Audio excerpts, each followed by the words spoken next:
Hello and welcome back to another episode of More Than a Business Live. My name is Mitch Case. I am your host today.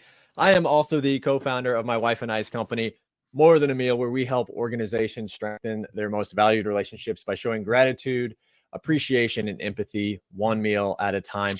We are coming to you guys every single Thursday at 3 p.m. Central Time, interviewing leaders and leaders of organizations that are truly doing their business in a different way, ultimately truly more than a business. And I have been so grateful to be able to interview so many amazing leaders within their organizations here in Kansas City and outside of Kansas City. And today's guest is nothing short of that. I'm really excited to get you introduced to him in just a moment. But before we do that, I do want to give a shout out to our sponsor, True Captive. They believe in healthcare that is personal and insurance that isn't complicated. I think we can all love and appreciate that. So if you do want to learn more about this unique captive healthcare program, go on over to truecaptive.com, or you can reach out to me and I'd be happy to get you introduced to some of their leadership team to see what questions you may have. So True Captive, very, very appreciative of you to help this show continue going on and moving forward and making sure that we get to highlight these amazing leaders. So with that, I do want to go ahead and start introducing our guest today. His name is Dave Komar. He is currently the president at EDA, which is a top of the house leadership development company focused on helping leaders build compelling culture that lasts more than 4 decades. And could be breaking news. I'll let him kind of determine if that is or not, but he has recently authored a book called Conquer Your Culture. And I am excited to dive into that book a little bit more in this episode. So without further ado, I would love to welcome Dave to the show. Welcome, Dave.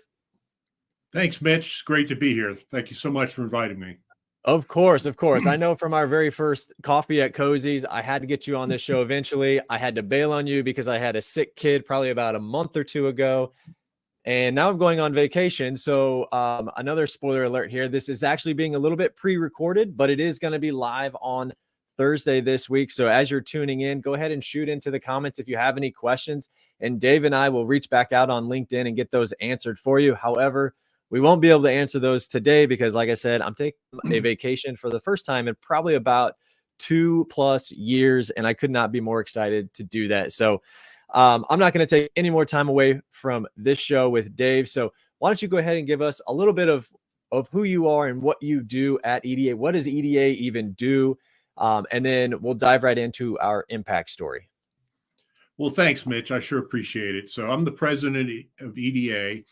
And as you mentioned, we've got over 4 decades of experience of helping leaders to be able to develop the culture that they need to advance their strategy. What's really exciting is we're also a tech company. So we've got that experience that we've been able to apply to our technology. So it's not a bifurcated company, but it feels somewhat like a tech startup, and Sure. somewhat like, again, a very established brand of that we focus on top of the house, coaching CEOs, C-suite, help board development.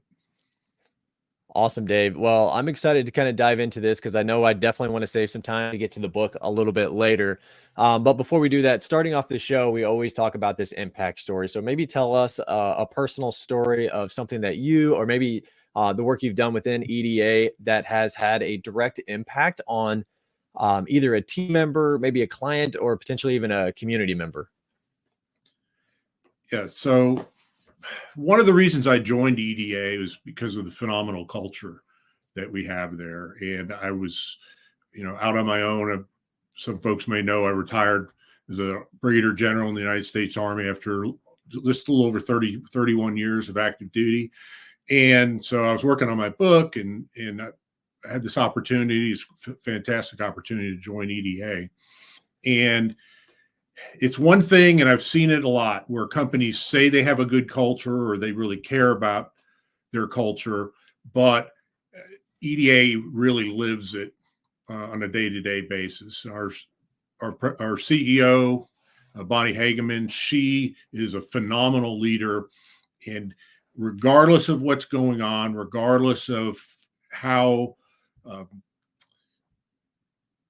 how tense things might be because we're trying to meet a deadline to get a product out. Of course. Always the people come first, whether it's an illness in the family, whether it's some other issue.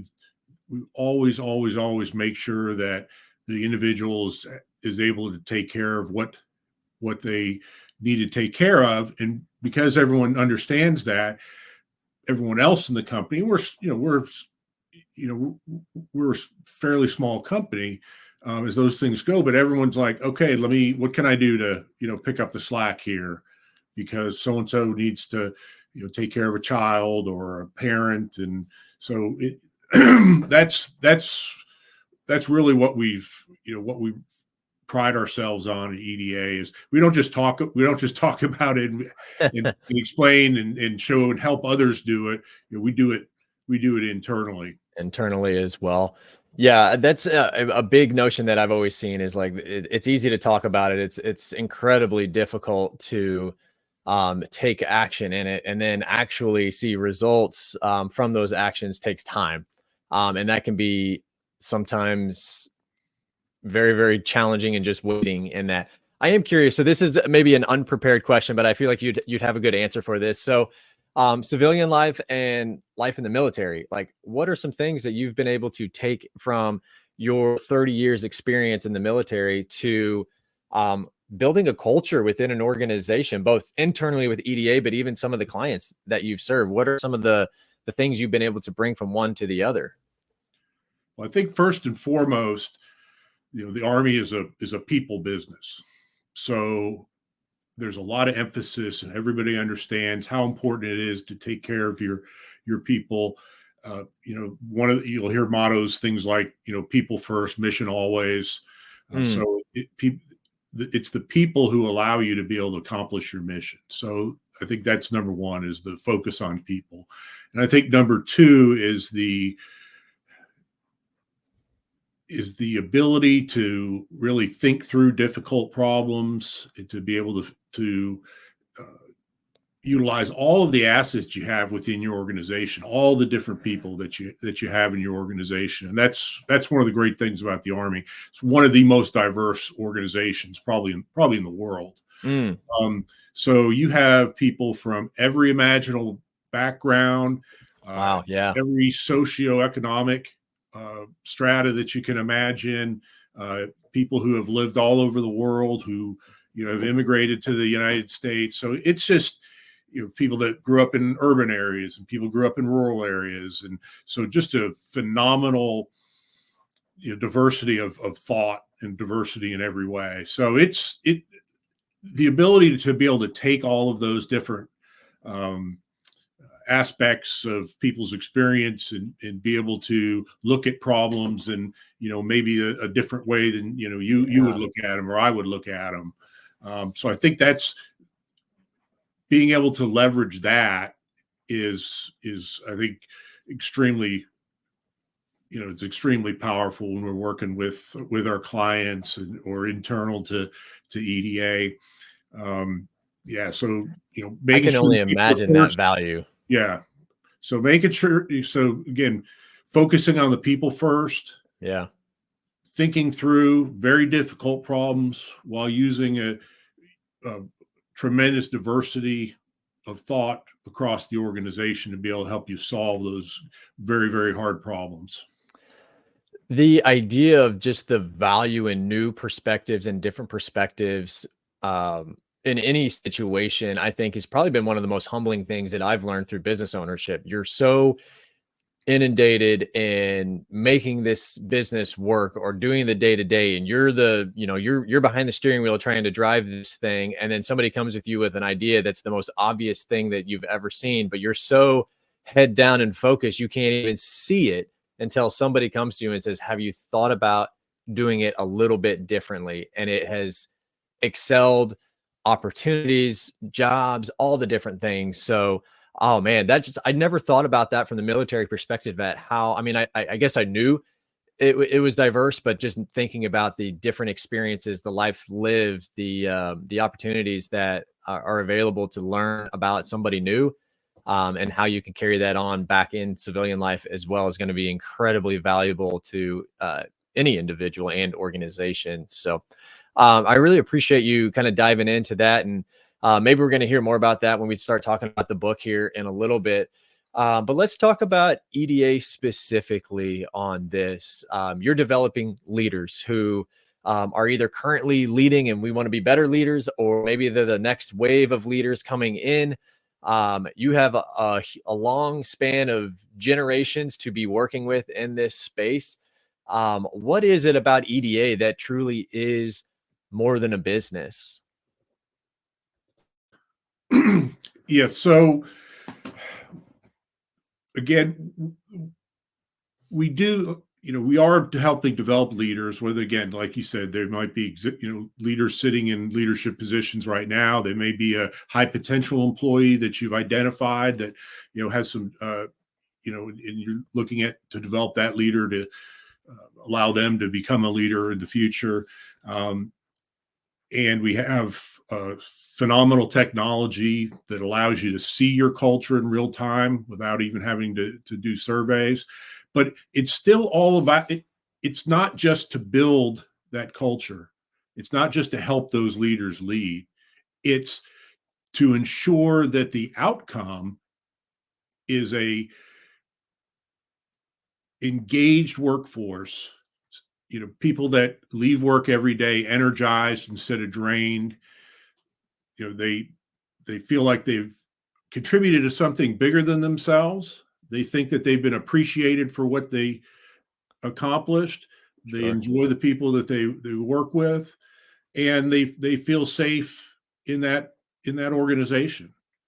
So when those people leave work, just imagine how we could change the world if everyone loved where they worked. Think about when they left work, that's the condition they're in. Think about what better members of their communities and their families they would be. And that will change the world. And so again, it's yes, we're developing leaders. Yes, we want leaders to be able to see their culture, but it's really about that outcome. What is that culture? How do we, bring people in that organization? How do we help develop them? How do we, help meet their needs? And because, again, we want them to be engaged, not only because it's going to make us, more profitable, greater innovation, less turnover, fewer accidents, all those things, which are great. Because I understand in the end, you still have to run a business, but yeah, profit's not a bad word. Right. But you can do it in a manner in which, again, those people leave work every day and are just geared up instead of drained to be able to be productive members of their community and their families. I think we've all left home, and whether we were coming home maybe to friends that we are going to meet out for drinks, to a roommate at home, to a girlfriend, boyfriend, spouse, whoever that may be, on the good days we're probably a lot of fun to be around, and on the bad days, I can speak for myself in this scenario. On the bad days, there's always tension.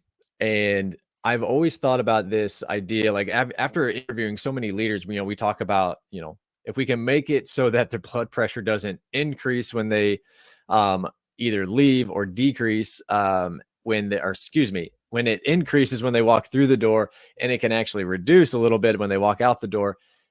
Be able to come home to that spouse and have a real conversation around maybe the challenges, but not being in an argument, not being mad and lashing out on them for something that happened at work, which creates turmoil inside yourself. And then you wake up the next morning and all you've done is taken that back into the workplace. And it's just this perpetual cycle that just creates, like you said, lack of engagement, lack of creativity, lack of innovation, lack of retention, like all these things. So how amazing would it be? And I know this is like, there are companies that are doing this well. There are companies that are striving for it. And there are ones that you're probably planning for it for this year. But the idea of being able to create this space where, we know not every day is going to be a great day, but if we can make the majority of those excellent days, that's really going to create better community members, better spouses, better friends, better all around to make just life more enjoyable. At the end of it, we're all human beings looking for that community focus. And if we can have that both at work and at home, that just seems like a big, big win. So, well, let's transition a little bit into this book. I know you've been working on it for a little bit, and I think that's just because it needs to be perfect. So let's dive in. You know, I always like to ask the question anytime I've had an author on the show. First, I just want everybody that tunes into this. The name of the book is Conquer Your Culture. Dave, I'm going to let you tell them when they can potentially get their first copy of this, and how would they go about getting that copy?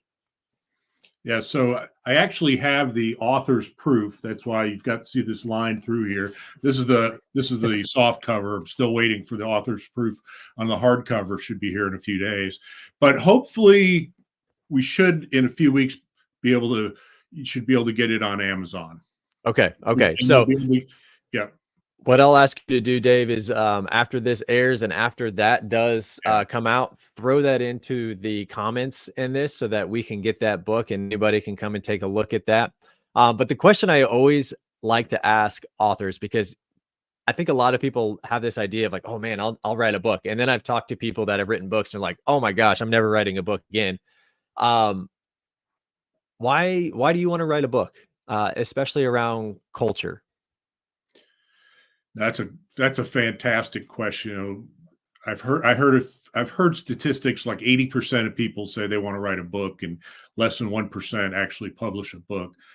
After having still not completely crossed the finish line, I can understand because especially if you haven't done it before, it can be a daunting task.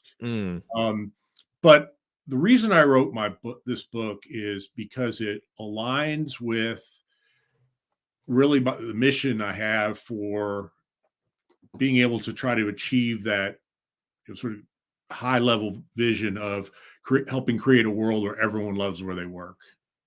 For those reasons I talked about, being fantastic members of their community, their family. And one of the reasons that I decided to focus on in that area is, it's really similar to the story you told. I tell you, I worked some incredibly high pressure positions in the Army. I worked for some people who were terrible leaders who, again, it was just, just the thought of going into work would just, again, I'm sure my blood pressure went up 20, 30 points, every morning. Yeah. And Gary Ridge, who was the longtime CEO and chairman of the board of WD-40 Company, which is just an amazing company for as far as culture is concerned and a lot of other things. He describes culture as, how do your people feel on Sunday afternoon? Yeah, there you go. That is statistically the highest rate of heart attacks. It's crazy. Yeah. So I likewise, so many times came home from work and I expended every last drop of energy and my very last nerve at work. And when I got home, I was less than no fun to be around. Yeah. And I tell you, it definitely affected my family. I wish I had been able to, deal with that stress better. And it's very, very, it can be very, very difficult. So I figured once I retired, hey, why not try to help other people create culture within their organization so that their people aren't going home like that. And what I've found over the time, and this book really, it's a summary of what I've learned over the last 35 plus years, being both a student and a practitioner of great culture.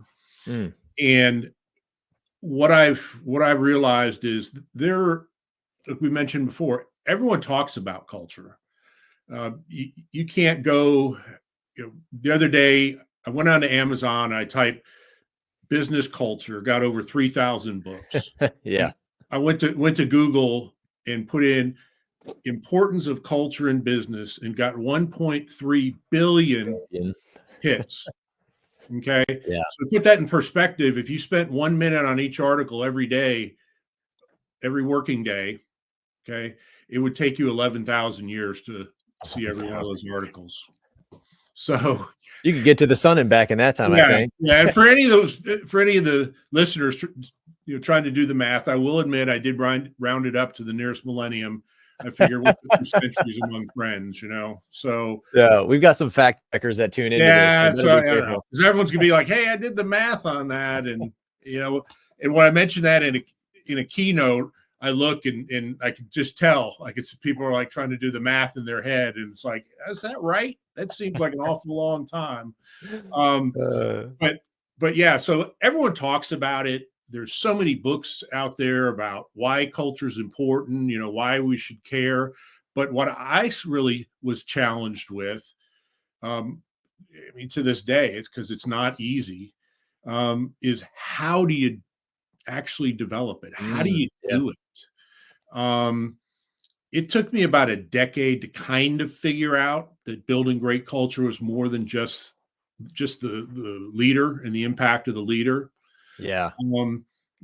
As when I interview CEOs, first question I always ask them is culture important?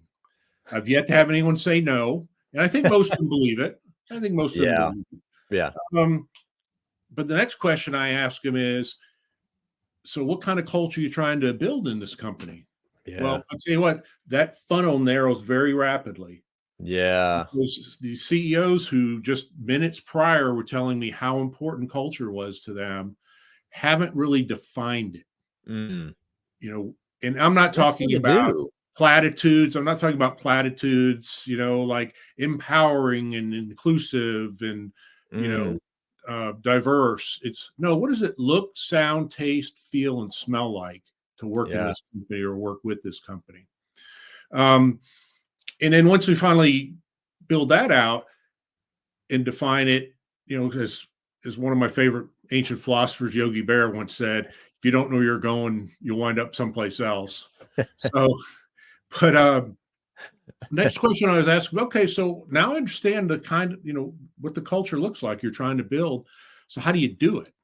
Yeah. Well, there's not a lot of literature out there. There's not a lot of folks who have been extremely successful over long periods of time in doing that. And the answer I typically get from a CEO is, well, what do you mean? I said, well, you just described a future state that you're trying to achieve in your company. So you must have a strategy to get there, a way to implement that strategy, and a way to measure progress, right? And not so much. And that's not to try to poke anyone in the eye. Again, it took me a decade to kind of sort of really begin to understand how to do it. And so, I spent the last 25 years developing and refining a strategic framework to allow you to do that. And it revolves around purpose, the leader, people, process, and communication. So I work with CEOs and I help them identify, okay, what are the observable behaviors in each of these 5 elements that you need to see in order to move your organization, from where it is today to where you're trying to get that culture. So tactical steps that they can be taking day in and day out.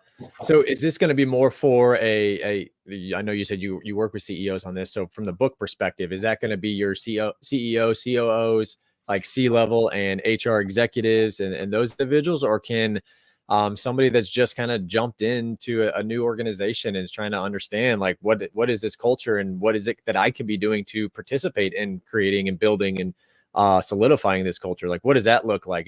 Is it everybody? Yeah. So I did focus this on the book on the most senior leaders. Okay. I tried to listen to the marketing folks, and they're like, can't be for everyone. Although what I will tell you is that any leader of an organization can learn how to build great culture within their part of the organization. Understand you're still going to be impacted by, by the rest of the organization, but again, the framework, the thought process is really the same. Sure, sure. Well, definitely make sure you get that link into the comments after the book is actually released. And congratulations to you on that again, Dave. That's incredibly exciting because I know how long and hard you've been working on that book as well. So kudos to you. I look forward to reading that when it does come available as well. As the end of the show nears here, I always, with every single guest, my wife and I want to make sure that we show our own gratitude and appreciation for you coming on the show. So we want to offer one of our meals through More Than a Meal as a gift to somebody that you think might be deserving. If you've got somebody in mind, maybe tell us a little bit about that person and why. Otherwise, we can get that taken care of offline. But just wanted to see if you had anybody that you had kind of maybe thought of. I do, but I'm not sure that since I had not asked them ahead of time whether I could mention their name or not. But it's somebody within our organization who truly goes above and beyond every single day and has really inspired other people within the organization. You don't have to be in a formal leadership position in order to be a leader.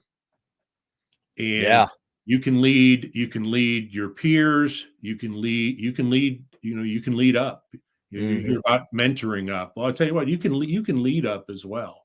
It's a little bit different, but those key elements of leadership are applicable no matter where you are in the organization. Well, we'll definitely get connected offline here and make sure that we can get that released to them. And just the amount of work and you wanting to show gratitude for that work that they do above and beyond. So I love giving away these meals in this way just because it gets to highlight other individuals that are working hard day in and day out. So Dave, man, first and foremost, man, I appreciate for the years of service that you sacrificed. I know probably family time and all the things that you did. So I'm very, very appreciative of your service for this country. So thank you very much for that. Two, thank you so much for coming on this show. Having little tidbits of things that leaders can be doing, being able to dive into your book to get some tactical actionable steps to actually make change within the organization, I know is going to be incredibly helpful for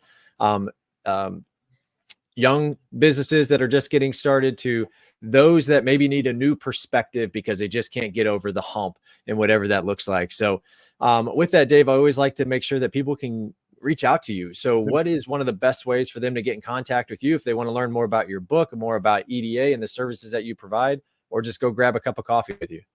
No, absolutely. So I'm on LinkedIn.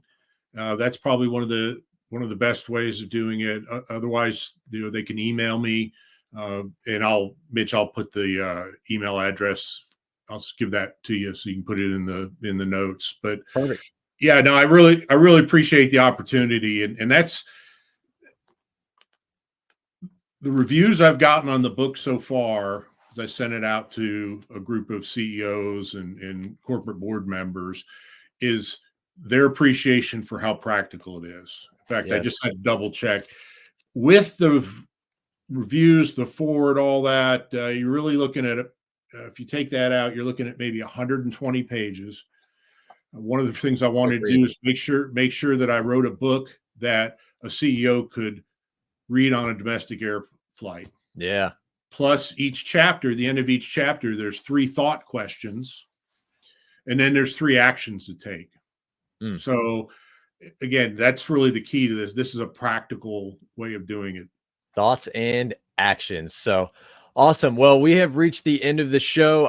Again, thank you so much. We will be back here next Thursday with our guest, Mark Bray with Arc Supply. I'm excited to have him in. This is a previous industry that I was in, so we're going to be asking a lot of questions around that. But Dave, thank you so much again for being willing to reschedule and come on this show and provide the insight that you have. And I just want to reach out to our audience and just remind them to continue to strengthen those relationships, dive deeper, whatever you can. And even from what we learned today, save a little bit in the tank for the family at home or the friends at home, because that will really make a lasting impact. I'm raising my hand right now as somebody that needs to be better at that years ago and even today. So with that, we'll kick us out, but we'll be back next Thursday at 3 p.m. Central Time. See you guys.